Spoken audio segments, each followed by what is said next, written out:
A dark night had fallen over the small town of Hollow Creek. The trees nearby whispered their ancient secrets, and the moon bathed them in its pale light. There was something ominous in the air, but Evan didn't care. He was a typical teenager who felt the world was at his feet. Tonight, he ventured into the forest to test his bravery. Evan always considered himself brave. He was the captain of the school football team and popular with the girls. But tonight he would face something that would challenge all his notions about himself. It all started with a simple bet.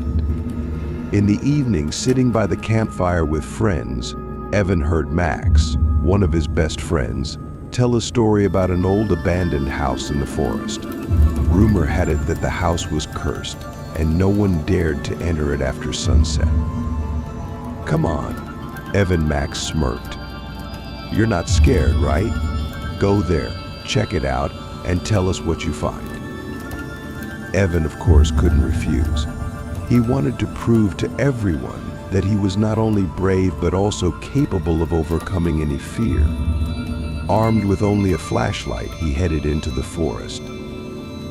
The forest at night looked entirely different from during the day. Dark shadows seemed to come to life, and every rustle made Evan's heart beat faster. He walked along a narrow path, illuminating his way with the weak light of the flashlight.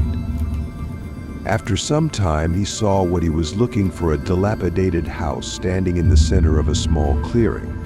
The house was in terrible condition. Windows were broken, the door hung on one hinge, and the roof was covered in moss and rot.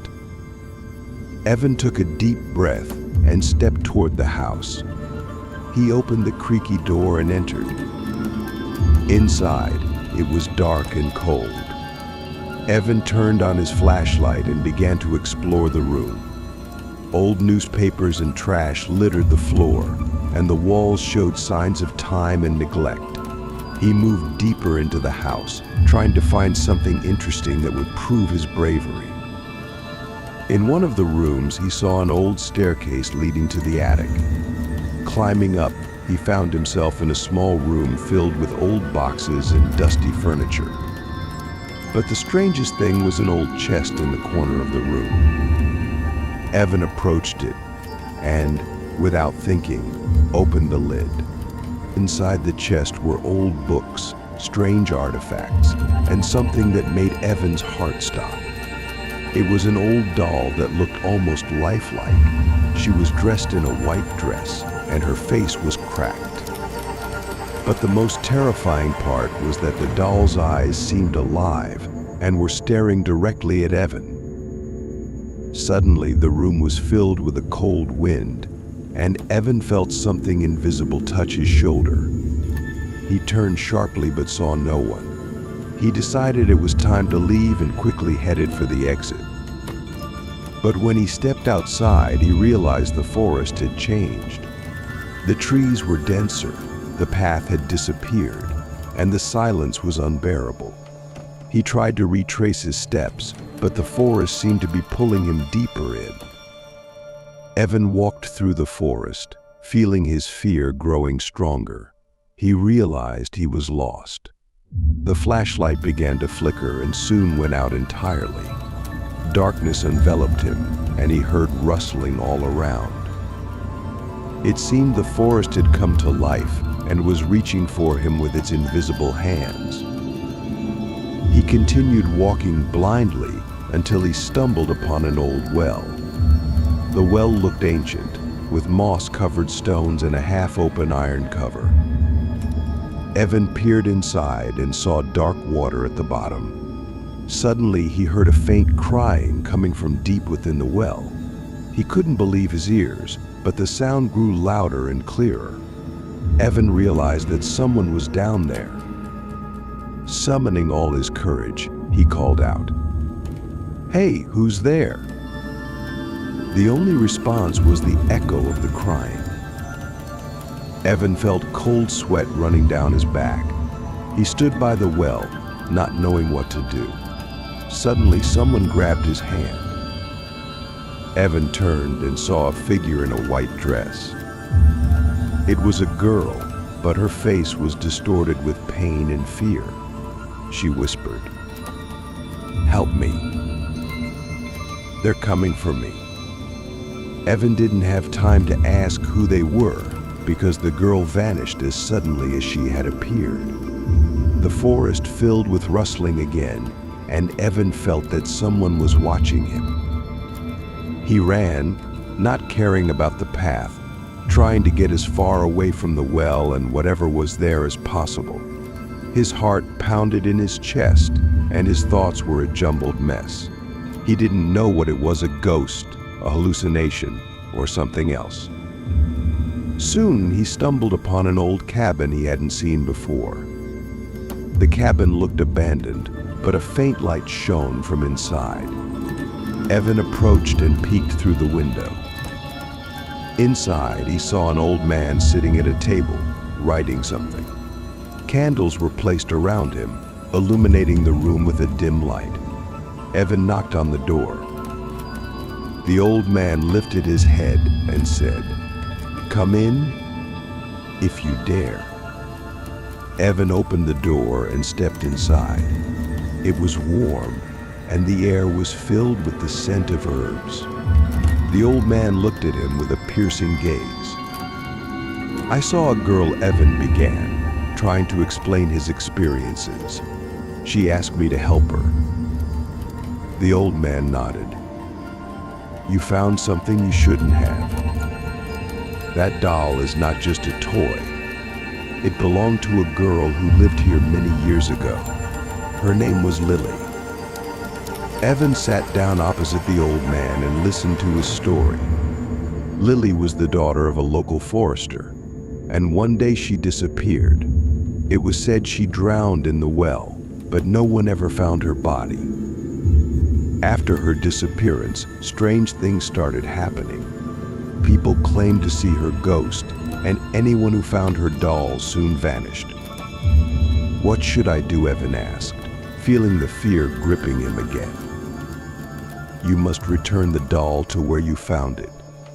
Only then will you be able to calm Lily's spirit," the old man replied. "But be careful. The forest won't let you go so easily." Evan took the doll he still held in his hands and thanked the old man.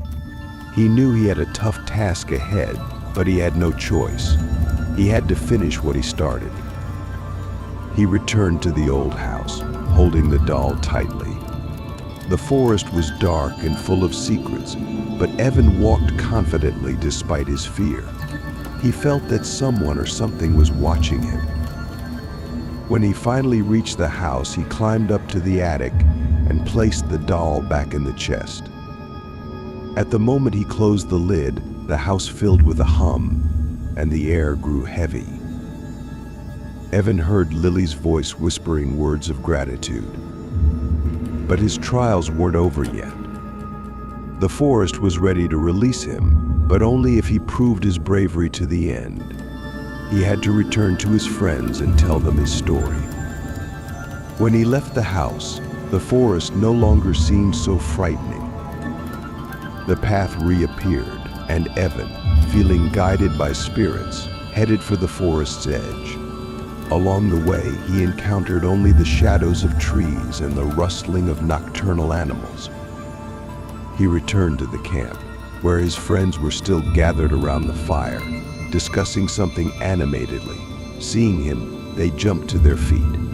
"Evan, are you okay?" What happened? Max was clearly anxious. Evan sat by the fire and recounted his story. About the old house, the doll, Lily's ghost, and the old man in the cabin. His friends listened in silence, and when he finished, the air was thick with tension. "It's just a story," right? Max tried to laugh, but his laughter was strained. Evan didn't reply. He knew what he had experienced was real.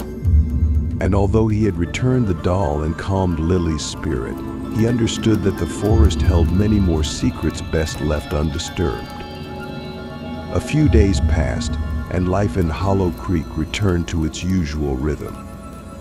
But Evan would never forget that night in the forest. He became more thoughtful and attentive to the world around him. And while his friends tried to forget the story, Evan knew the forest was always nearby, with its mysteries and secrets. Every night as he lay down to sleep, he remembered the doll's cold eyes and Lily's whisper.